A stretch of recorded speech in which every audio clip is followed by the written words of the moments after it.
오늘은 요리문답 제26문의 그리스도의 왕직에 대해서 함께 생각을 하겠습니다.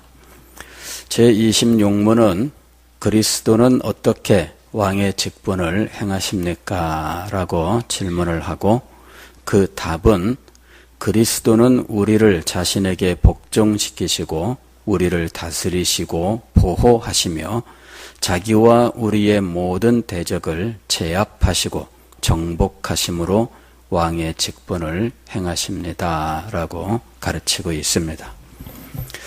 우리가 이 그리스도의 왕직을 이해하기 위해서는 이 타락이 무엇인지에 대해서 알아야만 됩니다. 우리는 이 타락에 대해서 선악과를 따먹은 사건이라고 알고 있습니다. 그리고 선악과를 따먹은 것은 직접적으로 이 언약을 깨뜨린 일로 알고 있지요. 하나님께서 인간에게 선악과를 따먹지 말라 하고 말씀을 하셨습니다. 그리고 따먹으면 정령 죽으리라 하고 말씀하셨는데 성경 전체를 면밀하게 연구해 본 결과 그 말씀은 더 큰 이 계약의 일부였다는 사실을 알게 된 거죠. 즉 하나님께서 인간과 계약을 맺으셨는데 이 선악과를 따먹지 않으면 하나님께서 생명의 복을 주시겠다 하는 것이 이 계약의 핵심입니다. 즉 우리가 어떤 계약을 해도 마찬가지인데 가령 집을 매매하는 계약을 해도 이 계약의 주 계약이 있어요. 주 계약은 내가 돈을 얼마를 주면 이 아파트를 주겠다라고 하는 것이 주 계약이죠. 그리고 이제 이 그 대금을 지불하는 방식을 이제 정하게 돼 있어요. 계약금은 얼마이고 중도금은 얼마이고 그 다음에 최종적으로 얼마를 언제까지 주겠다. 이것이 이제 계약이에요. 이게 주 계약이죠. 그리고 그 주 계약에서 핵심은 뭐냐면은 아파트를 주겠다. 이것이 계약의 핵심입니다. 그런데 이 계약에서 이야기한 대로 이행하지 않으면 그러면 아파트를 주지 않는 거죠. 그리고 이제까지 주었던 계약금 이거는 그냥 떼이고 돌려받지 못한다 하는 겁니다. 그러니까 계약은 항상 이 긍정적으로 무엇을 주겠다라고 하는 것이 주 계약이 되고요. 그 주 계약에 따른 의무를 행하지 않으면 손해를 보도록 되어 있는 겁니다. 그래서 우리가 이런 계약의 원리에 따라서 이 성경 전체의 내용을 면밀하게 연구를 해보니까 최초의 인간 아담에게 하나님께서 주셨던 계약의 내용이 완전하게 드러난 겁니다. 이 계약에서 주 계약은 생명을 주겠다 하는 거예요. 생명의 복을 주겠다. 이것이 주 계약입니다. 그리고 이 생명의 복을 얻기 위하여 아담이 해야 되는 일이 있었지요. 그것은 선악과를 따먹지 않는 거였어요. 그리고 이것을 어기면 계약이 무효가 되는 일이 벌어지는데, 즉 여기서 무효가 된다고 하는 것은 생명의 복을 얻지 못한다는 걸 의미해요. 생명의 복을 얻지 못한다. 이것이 계약이 무효화되는 겁니다. 그리고 손해는 손해대로 감수해야 되잖아요. 그것이 뭐냐 하면은 정령 죽으리라. 이 죽음이 임하는 거였어요. 그러니까 계약은 무효화된다. 그 얘기는 뭐냐면은 생명의 복은 못 받는다 하는 거예요. 그러나 그 계약에서 이야기한 대로 이제 이 죽음이라고 하는 것은 그에게 당연히 오게 되는 거죠. 그런데 하나님께서는 이 무효화되는 계약, 즉 생명의 복을 얻지 못한다라고 하는 이 부분을 살리시는 장치를 가지고 계셨는데 그것은 이 중보자였던 거죠. 즉 보증인을 세워서 우리가 해야 되는 모든 값을 다 치르면 그러면 생명의 복을 준다 하는 거였어요. 그래서 이 계약이 무효화되는 시점에서 하나님은 이 계약을 계속 유지하셔서 그 생명의 복을 받게 하시는 장치를 마련해 놓고 계셨던 거예요. 그것이 우리의 중보자가 되시는 예수 그리스도이신 거죠. 그리고 이 예수 그리스도께서 정하신 때에 이 세상에 오셔서 마침내 우리가 갚아야 하는 모든 죄값을 다 갚으신 겁니다. 그러므로 해서 우리는 생명의 복을 회복하게 되는 거였어요. 받지 못하는 건데 그리스도의 중보사역으로 우리는 생명의 복을 받는 자가 되는 겁니다. 이제 여기까지가 우리가 알고 있는 타락과 그 다음에 구원의 내용이에요. 그러나 우리가 여기서 더 알아야 될 사항이 있습니다. 이제까지 우리가 복음을 전할 때에 순전히 개인적인 차원에서 이렇게 언약을 깨뜨리면서 죽음이 임하게 되었고 그리고 이 죽음의 형벌을 이제 형벌로 인해서 영원한 멸망으로 가는 자들을 하나님이 구원하시기 위하여 그리스도를 이 죄값을 치르는 중보자로 삼으셨다. 이를 믿으면 죄사함을 얻으며 영생을 얻는다라고 하는 이런 내용으로서 우리는 복음을 받아들였던 겁니다. 그러나 타락은 사실은 이것보다 더 큰 의미를 가지고 있어요. 다시 말씀을 드리면 타락이라고 하는 것은 우리를 창조하신 창조주 하나님, 우리의 주인이시며 우리를 다스리시는 왕이 되시는 이 하나님께 대하여 반역을 행한 것이라는 거죠. 하나님이 이 창조하신 우주 만물의 주인이시고 이 우주 만물을 통치하시는 왕이십니다. 그런데 하나님이 이 세계를 인간에게 주시면서 이것을 통치하라, 즉 다스리라 하고 말씀하신 거예요. 그러면 인간은 하나님께로부터 이 세상을 통치할 권한을 받고 하나님 대신 이 세상을 통치하는 왕 같은 존재가 되는 거였어요. 그런데 왕 같은 존재이기는 하지만은 왕은 아니다. 이것이 문제였던 거죠. 그래서 아담은 하나님과 같아진다는 사탄의 꼬임에 넘어가서 하나님과 같아지려고 한 거예요. 즉 하나님 대신 통치하는 것이 아니라 그냥 하나님의 자리를 내가 차지해야 되겠다. 자, 이 생각이 바로 선악과를 따먹는, 즉 하나님의 법을 어기는 것으로, 즉 법을 주신 분에게 대항한 거죠. 법을 어긴다는 것은 뭐냐면은 법을 주신 분을 대적한다는 거예요. 그래서 타락은 어떤 의미를 갖고 있느냐 하면 하나님께 대한 반역의 의미를 가지고 있는 겁니다.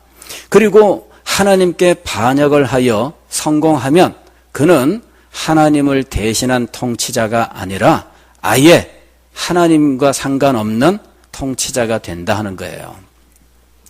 그런데 이것이 실패하고 말았던 거예요. 하나님께 반역을 했는데 반역이 성공하지를 못하고 실패했습니다.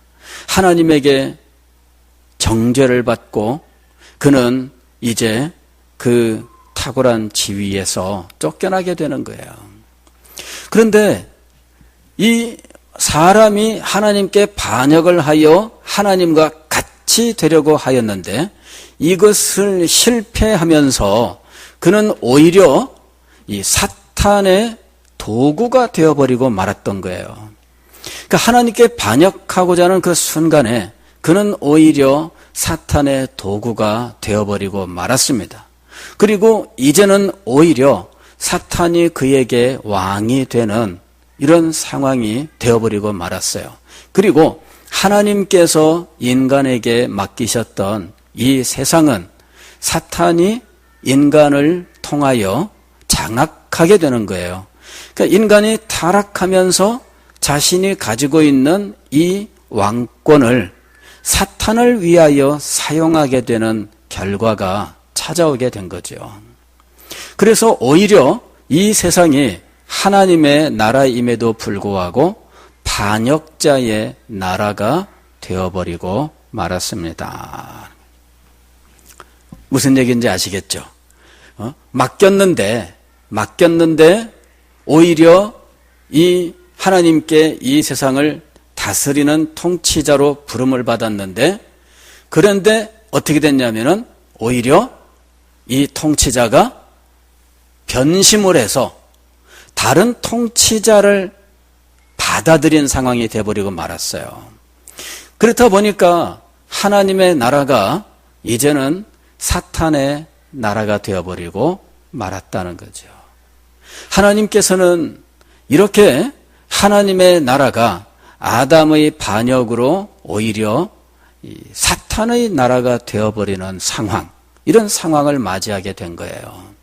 물론 하나님께서 한숨에다 쓸어버리면은 그러면은 뭐 다 끝나는 일이지만 하나님께서는 그렇게 하지 않으셨습니다. 이렇게 사탄의 나라가 되어버린 이 세상을 하나님께서는 회복시키기를 원하셨는데, 하나님께서 한숨에 나타나서 다 쓸어버리는 방식으로 회복시키시는 것이 아니라 타락한 이 인간들 속에서 하나님의 백성들, 자원하여 하나님의 백성들이 된 사람들을 통하여 이 세상을 다시 하나님의 나라로 변화시키는 이러한 계획을 세우신 거예요. 그래서 하나님께서는 이 사탄의 나라가 되어버린 이 세상에 하나님의 나라를 회복시킬 하나님의 백성들을 두시고, 이 한 줌의 하나님의 백성들이 온 세상에 창대하게 되어서 온 세상이 하나님의 나라가 되게 하시는 구원의 계획을 세우신 겁니다. 즉 타락이라고 하는 것은 단지 인간 자신이 하나님께 언약을 어겨서 그래서 죽음을 맞게 되었다 하는 정도가 아니고, 하나님의 나라가 사탄의 나라로 오히려 전환되어 버리는 사건이 벌어지게 된 거예요. 그러므로 하나님의 구원이라고 하는 것은 우리가 죄값을 치르고 죄사함을 얻고 생명을 얻는 정도에서 끝나지 않고 사탄의 나라가 된 이 세상이 하나님의 나라로 변화되는 것까지가 하나님의 구원인 겁니다. 그러니까 하나님의 구원은 우리 개인의 문제가 아니라 실상은 하나님의 나라의 문제인 거예요. 이게 하나의 문제입니다. 하나의 문제. 근데 우리가 이제까지 복음을 전할 때, 교회에서 구원에 대해서 가르칠 때 항상 하나님의 나라는 다음 문제고, 일단 죄사함 받고 구원 얻는 이 문제, 그것만 얘기한 거죠. 그러나 그것만이 아닙니다. 이 세상 어떻게 될 거예요? 이 세상도 구원 받아야 되잖아요.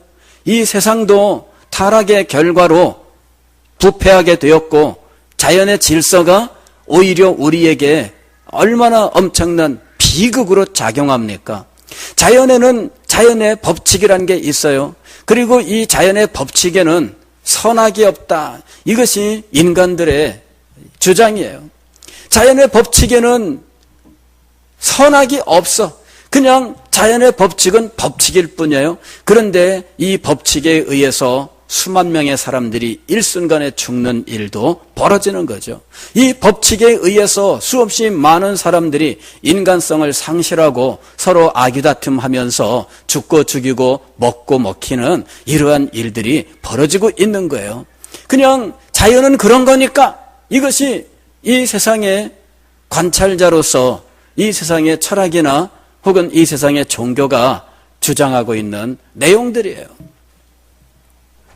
자연은 선악이 없다.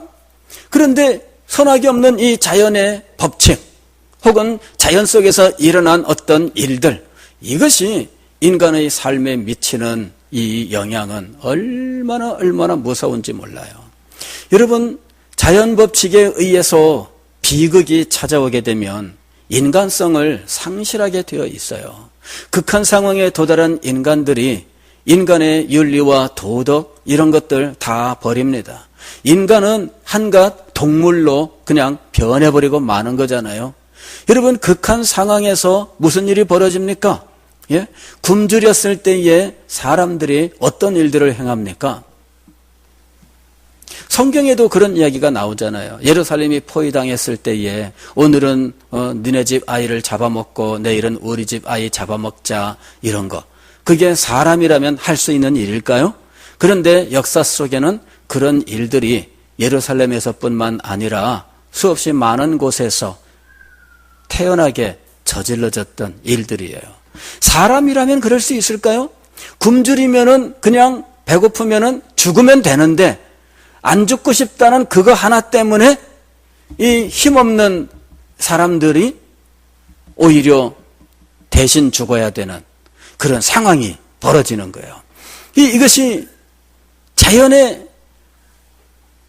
법칙에 의해서든 혹은 전쟁에 의해서든 이런 극한 상황이 나타나면 인간들이 그런 식으로 변해버리는 거죠. 그냥 이것은 하나의 법칙이니까 그러면서 그냥 놔둬야 된다. 그러면서 도 닦은 사람들이 한마디씩 하는 그런 일들이 있어요. 이 자연의 윤회의 사슬이 어떻고 무슨 고리가 어떻고 하면서 그러면서 그냥 놔둬야 된다 이거죠.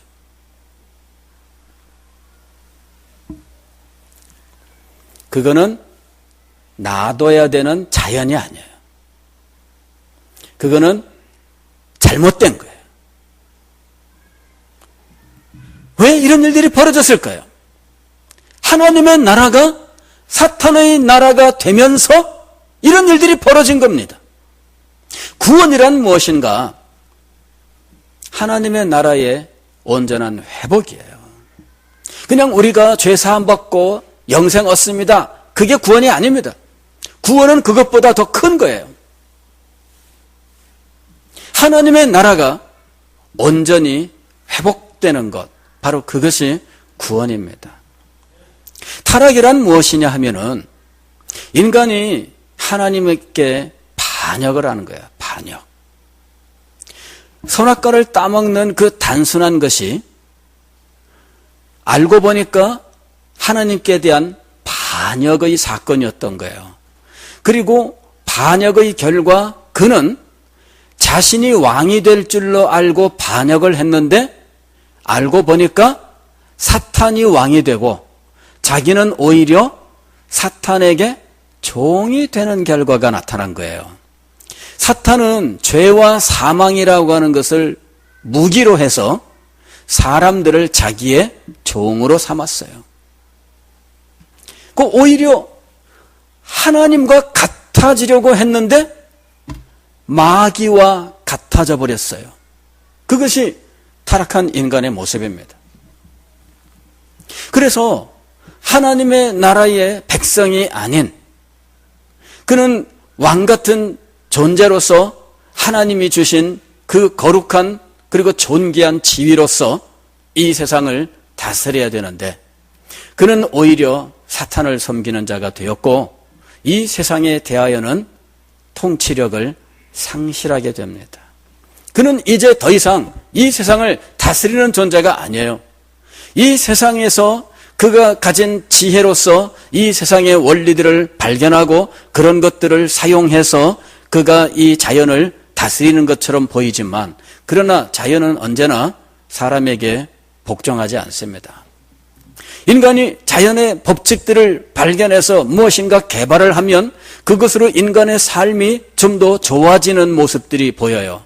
그래서 정말 인간들이 뭔가를 발명하고 이렇게 해서 살기 좋아졌구나라고 생각하는 순간 그들이 발견했던 이 원리들, 적용했었던 이런 모든 기술들이 이번에는 오히려 인간의 삶을 심각하게 위협하는 결과를 가져오는 거죠.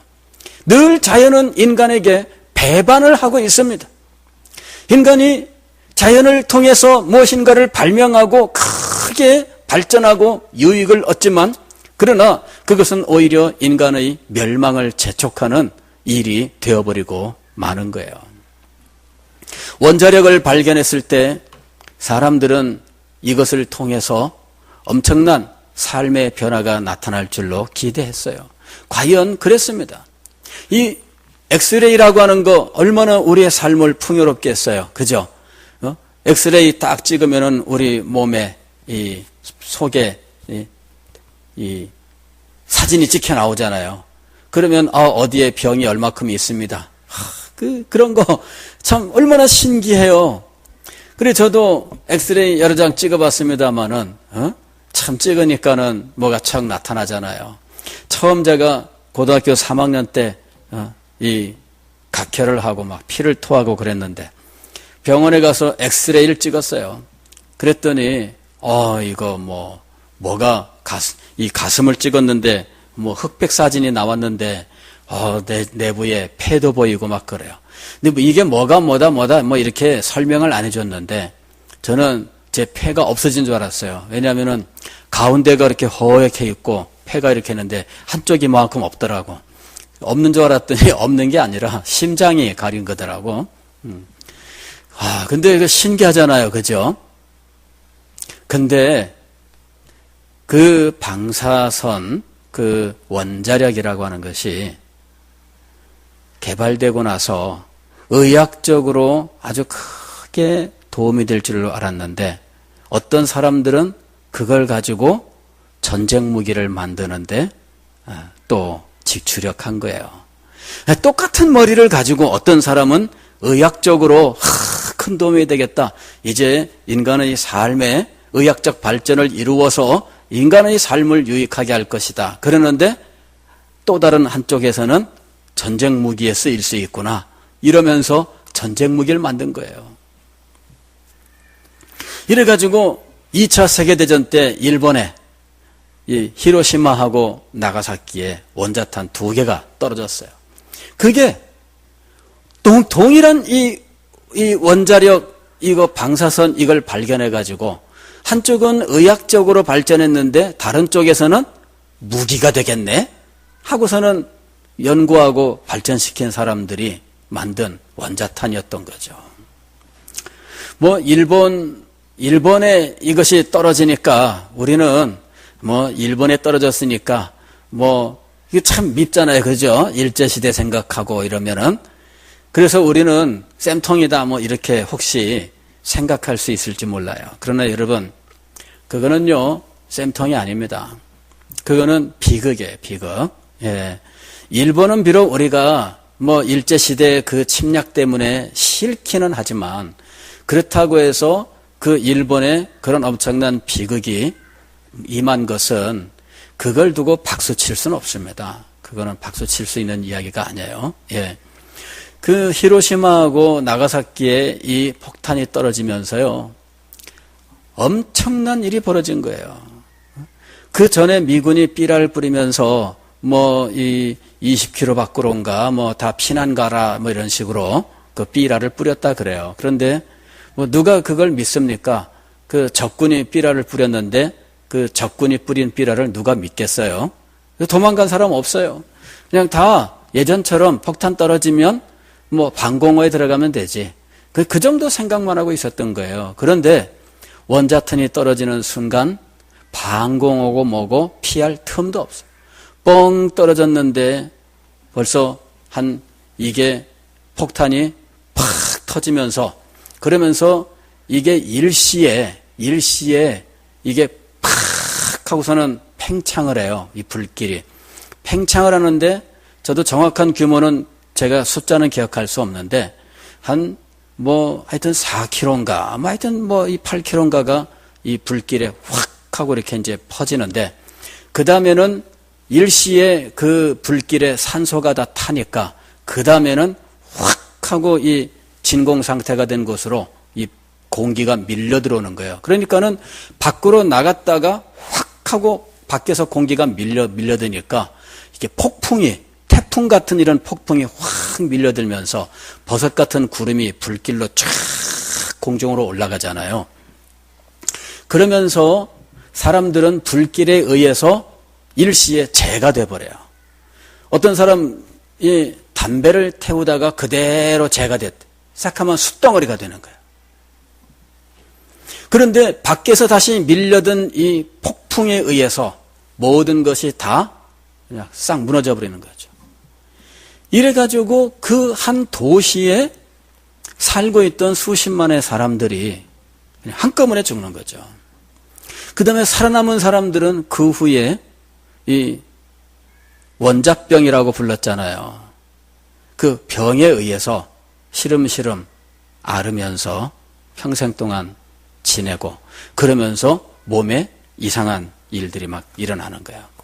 그리고 이 사람들이 낳은 자녀들에게 이 유전적인 이런 문제들이 벌어지는 거죠. 이게 인간의 비극이에요. 그러니까 원자력을 발견을 해서 이것을 유익하게 쓸 수 있을 줄 알았는데 이게 오히려 엄청난 비극을 가져온 거죠. 그 뒤부터 이 원자폭탄을 만들기 위해서 세계 각국이 경쟁을 벌였잖아요. 그리고 공산 진영과 이 자유진영이 서로 대립하는 이 냉전 시대가 되면서 이 소련을 중심으로 한 여기서도 이 원자폭탄, 나중엔 수소폭탄 막 해가지고 막 얼마나 폭탄을 많이 만들었는지, 이 지구에 있는 원자폭탄을 한꺼번에 터뜨리면은 지구가 20몇 번 이 멸망할 양이라 뭐 이런 얘기가 있었어요. 이래가지고 누가 잘못해가지고 원자폭탄 단추 한번 누르면은 이쪽에서 빵 쏘면은 여기에 대항할 길은 뭐 니네가 쏘냐 우리도 쏜다 뻥 하면은 이게 쏘고 하면은 이 지구는 멸망한다. 이래가지고서는 이 버튼 누르는 거 이거를 제일 무서워한 거잖아요. 누가 누르든 다 같이 죽는다. 이래가지고 결국은 이거를 감축하는 핵무기 감축 협상을 하면서 이것을 해체하는 일들을 했지만, 그러나 아직도 많이 가지고 있어서 지금 가지고 있는 만큼만 가지고도 지구는 다시 뭐 얼마큼 멸망할지 몰라요. 근데 그런 원자탄을 북한이 지금 만들었다는 거 아니에요. 그러니까는 뭐 이건 지금 뭐 엄청난 비극입니다. 어디 한 군데 떨어지면 이 2차 세계대전 때 일본에 뭐 떨어졌던 것과는 비교할 수가 없어요. 왜냐하면은 그때보다 인구가 더 많고 더 조밀한 상황이에요. 엄청난 비극이 될 겁니다. 여러분, 인간은 이 세상을 통치할 수 있는 능력을 상실했어요. 그냥 오히려 그 속에 있는 정욕과 욕심으로써 사탄을 섬기기에 바쁜 겁니다.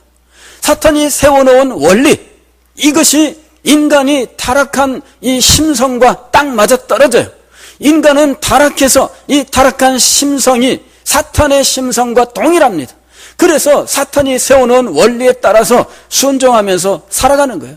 사탄이 세워놓은 이 원리에 의해서 살아가는 이 세상은 그저 욕심에 의해서 아규다툼하는 세상이 되어버리고 마른 겁니다.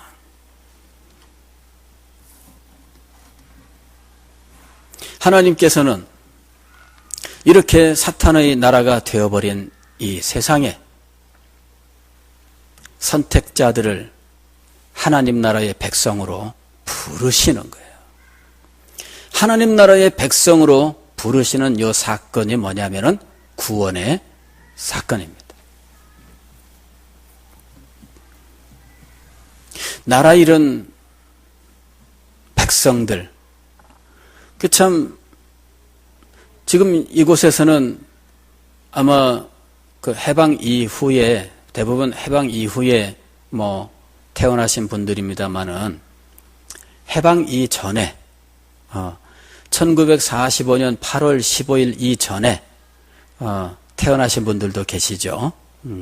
몇 분 안 계시지만은.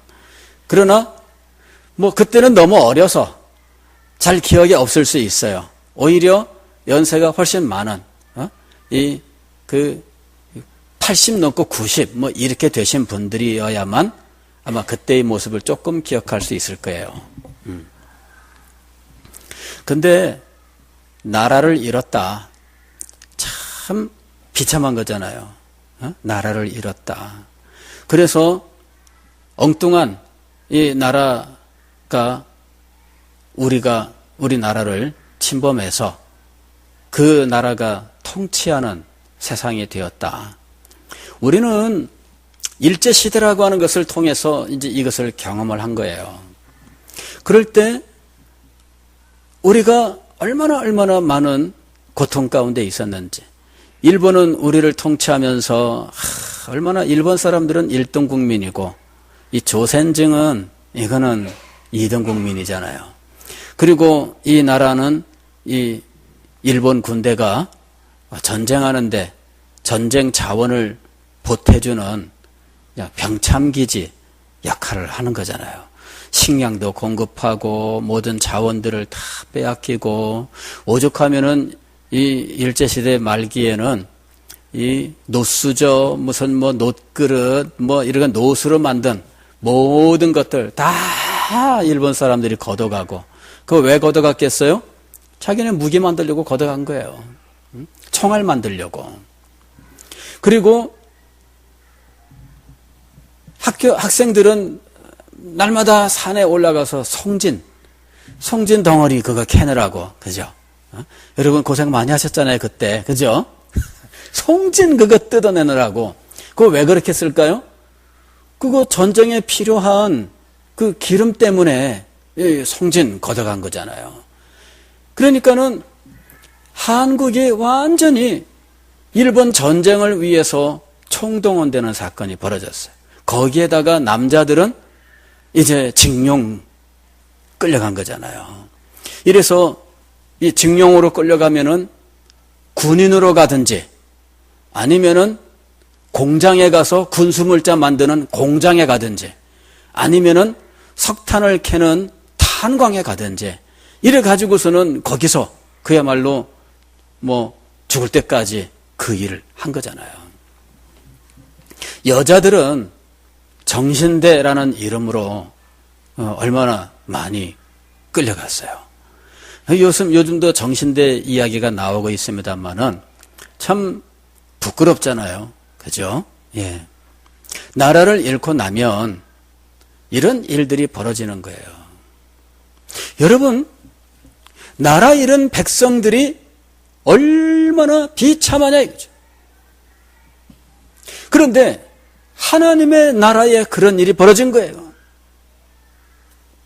하나님의 나라가 사탄의 나라가 되면서 이 세상은 반역자의 세상이 되어버리고 말았습니다. 인간은 자기가 왕이 될 줄 알았는데 하나님께 반역을 하고 나서 결과를 보니까 왕은커녕 사탄이 왕이 되고 자기는 그 밑에서 비참하게 섬기는 존재가 되어버리고 말았습니다. 하나님께서 이 타락한 이 세상에서 사탄의 신하가 되고 백성이 되어서 섬기는 이 잃어버린 백성들 가운데 하나님의 나라를 회복할 하나님의 백성들을 선택하시고 부르시고 그들에게 구원을 주시고 그들을 통해서 이 세상이 하나님의 나라로 다시 회복되는 놀라운 구원의 계획을 세우시고 이것을 실행하신 거예요. 그러면 그 나라에 회복되는 하나님의 나라의 왕은 누구인가? 이것이 오늘 요리문답이 가르치는 그리스도의 왕직의 내용이에요. 여기 보면은 그리스도는 어떻게 왕의 직분을 행하십니까? 라고 말씀하고 있는데 그리스도는 우리를 그랬어요. 우리. 여기서 말하는 우리는 하나님께 선택받고 부름을 받은 하나님의 백성들로서의 우리를 말하는 거죠. 하나님 나라의 백성으로 선택을 받았어요. 그리고 그 나라 백성으로 부름을 받았습니다. 이 부르심은 우리에게 유효한 부르심이 되어서 우리가 예수 그리스도를 나의 왕, 나의 하나님으로 모시고 하나님의 구원을 내게 받아들이는 거예요. 이게 바로 믿음입니다. 이 믿음으로써 나는 하나님의 나라 백성으로 부르심을 받고 이제는 그리스도를 나의 왕으로 모시는 그 나라의 백성이 되는 거예요. 예수님이 우리의 왕이 되시는 거예요. 자, 그러므로 우리가 하나님 나라의 백성입니다. 아직도 잃어버린 이 나라 속에서 하나님의 나라 백성으로서 소위 말하면 독립운동을 하는 상황이 된 거죠.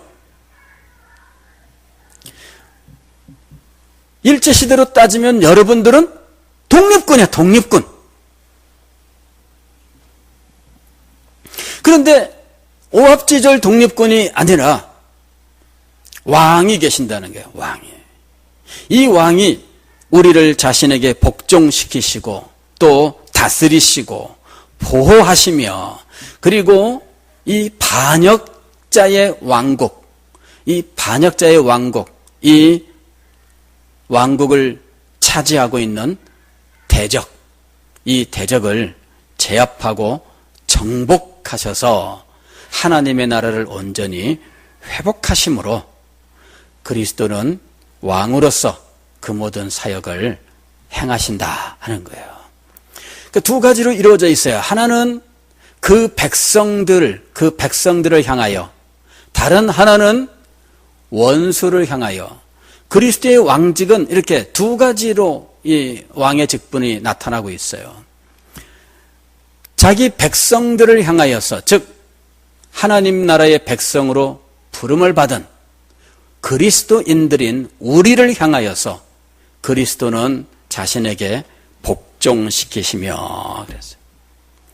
우리가 복종한다는 건 뭐냐면은 그리스도를 우리의 왕으로 인정하는 거예요. 그래서 그리스도 앞에 우리가 무릎을 꿇고 주님, 주님이 저의 왕이십니다 하고 인정하는 거죠. 그래서 그리스도께서 우리의 마음속에 찾아오셔서 우리는 우리의 마음의 왕좌에서 내려오고 그 자리를 예수 그리스도께 내놓아야 되는 거예요. 그래서 예수님이 내 마음속에 왕이 되셔서 우리는 왕의 가르침을 받아 왕의 통치에 순종함으로 그 나라의 백성의 삶을 살아가야 하는 거죠. 이게 두 번째 다스리시고라고 하는 거예요. 그리스도께서 우리의 왕이 되십니다. 우리의 마음속에 찾아오셔요. 그리고 우리를 다스리시는데 어떻게 다스리시는가? 첫째는 말씀으로 다스리신다. 말씀으로. 즉 왕의 법을 선포하시는 거죠. 왕의 법을 선포하셔요. 이 법이 말씀이에요. 이 말씀을 가르쳐 주셔서 우리로 하여금 그 나라에 대하여 자세하게 배우게 하셔요. 그리고 그 나라의 왕에 대하여 자세하게 알게 하셔요. 그 나라가 가지고 있는 사명에 대하여 자세하게 가르쳐 주셔요. 그래야 되는 거잖아요. 여러분, 우리는 태어나면서부터 우리나라 백성이 되어가지고 대한민국 백성이 되어서 의무 교육을 통하여 대한민국 사람으로서 알아야 될 것들을 배우며 큽니다. 그런데 이 나라 백성으로 태어나지 않은 사람이 대한민국 백성이 되는 길이 있어요. 이게 바로 귀화잖아요. 귀화라고 하는 것을 통해서 대한민국 백성이 돼요. 딴 나라 백성이었는데 대한민국 백성이 돼요. 그럴 때 대한민국 백성이 되기 위해서는요, 자격이 있어야 돼요. 일정 자격이 있고 그 다음에 자격을 만족시키면 시험을 보게 돼 있어요.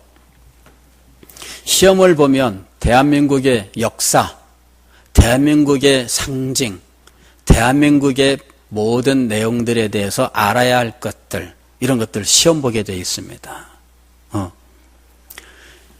하나님 나라도 똑같아요. 우리는 지금까지 사탄의 나라 백성으로 살아왔던 겁니다. 그런데 우리가 하나님의 부르심을 받았어요. 그리고 하나님께서 우리를 구원하신다는 복음을 듣고 비로소 우리는 예수님을 우리의 구주여 우리의 왕으로 모셔드렸습니다. 그 다음부터는 하나님의 나라에 대해서 하나님 나라의 목적, 하나님 나라가 처하고 있는 현실, 하나님 나라의 궁극적인 완성, 그 나라의 왕에 대해서 그리고 그 나라 백성으로서 어떻게 살아야 되는지 모든 것들을 배워야 합니다. 그거를 말씀으로 가르치시는 거예요. 그래서 그리스도의 통치는 첫째로는 말씀의 통치입니다. 말씀의 통치예요. 그런데 이 말씀으로 우리를 가르치시고 통치하시기 위하여 그리스도께서는 지상에 교회라고 하는 기관을 세우신 거예요. 가르치기 위한 기관입니다. 그래서 교회는 말씀을 가르치고 이 말씀으로 다스리는 기관이에요. 교회가 하는 중요한 일은 두 가지예요. 하나는 가르치는 것이고 하나는 다스리는 일. 이것을 우리는 치리라고 이야기하죠. 치리. 다스리는 거예요. 말씀을 가르치는 일과 요 치리하는 일을 위하여 교회에서는 직분자를 세우는 거죠. 말씀을 가르치기 위하여 목사를 세우고 치리를 위하여는 치리회를 만드는 거예요. 치리회가 뭐냐? 교회 안에 있는 치리회가 당회입니다. 예. 그래서 이 치리회를 구성하는 직분자는 목사와 장로가 돼요. 그래서 목사가 말씀을 가르치면서 치리자가 되고 장로님들이 치리장로예요. 치리장로. 우리는 흔히 시무장로 이렇게 부르지만은 치리장로입니다. 그래서 이렇게 말씀을 가르치고 다스리는 일을 이 교회 안에서 직분자들을 세워 행하고 있는 거예요.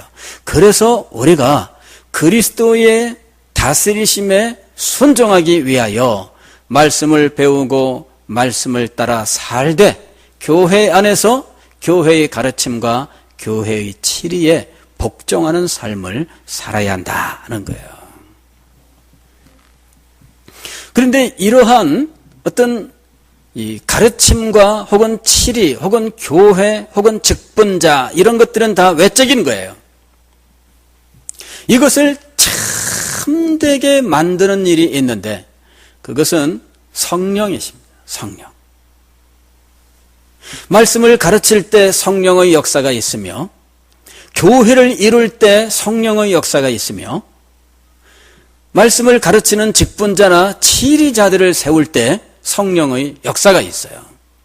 이 직분 자체가 성령의 은사입니다. 교회를 위하여 주신 성령의 은사, 이것이 바로 직분자예요.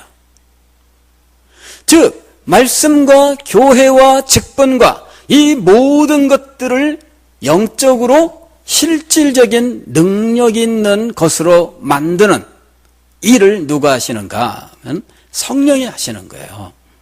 우리는 이것을 그냥 간단하게 말씀과 성령으로 다스리신다 이렇게 표현하고 있는 겁니다. 말씀과 성령으로 통치하시는데 그럴 때 이 말씀과 성령을 교회와 직분자라고 하는 기관을 통하여 말씀과 성령의 역사를 나타내시는 거예요. 그래서 그리스도의 통치는 오늘날 우리에게 말씀과 성령으로 임하고 있지만 이 말씀과 성령을 교회와 직분자에게 또한 행할 수 있도록 하셔서 이것이 다 같이 합력하여서 하나님의 나라를 이 땅에 이루도록 하셨습니다. 그런데 그리스도께서 이런 자기 백성들을 보호하신다 하는 것입니다. 그리스도의 보호가 있어요. 왕이 의무만 보고하고 지켜주지 않으면 어떻게 되겠어요? 그러면 안 되잖아요. 그래서 그리스도는 우리를 지키시는 분이십니다.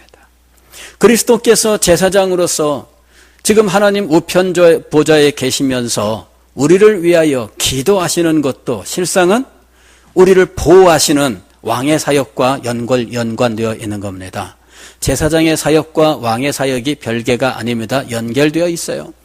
그리스도께서 우리를 위하여 기도하고 계십니다. 그리스도께서 우리를 위하여 성령을 보내십니다. 그리스도께서 우리를 위하여 역사하십니다. 사탄의 모든 괴계를 물리칠 수 있도록 지혜도 주시고 힘도 주시고 능력도 주십니다. 우리가 시험 당할 즈음에는 이 시험을 이길 수 있도록 힘도 주시지만 감당치 못할 시험은 당하지 않도록 주님께서 이 시험을 주님께서 물리치시는 거예요. 또한 시험 당할 즈음에는 이 시험을 주님께서 우리가 피할 수 있도록 피할 길도 허락해 주시는 겁니다. 그래서 우리는 시험을 당하되 낙심하거나 실망할 필요가 없습니다. 오히려 이것을 통하여 주님께서 우리에게 더 큰 은혜와 능력을 베푸시고자 합니다 라고 하는 사실을 믿어야 됩니다. 주님께서는 우리의 왕이 되셔서 우리를 보호하고 우리를 인도하고 계시는 거예요. 사탄은 이러한 하나님의 백성들을 미워합니다. 그래서 끊임없이 시험하기를 원하고 넘어뜨리려고 하는 거예요. 할 수만 있으면 믿는 자라도 넘어뜨리게 하기 위해서 끊임없이 시험하지요. 그의 마음속에 상념을 넣어줍니다. 이 상념이라고 하는 것은 생각의 한 실마리예요. 이 실마리를 넣어주면 우리의 육신의 정욕은 이 실마리를 붙들고 계속해 씨름하면서 이게 지금 세포의 이 증식처럼 2개가 되고 4개가 되고 8개가 되고 16개가 되가면서 끊임없이 이게 늘어나요. 그래서 이 우리의 생각이 이런 잘못된 생각으로 가득 차요. 어떤 사람이 우리가 하루 동안에 얼마큼의 생각을 하며 살 것인가 숫자를 제시를 했는데 한 10만 가지를 생각한대요.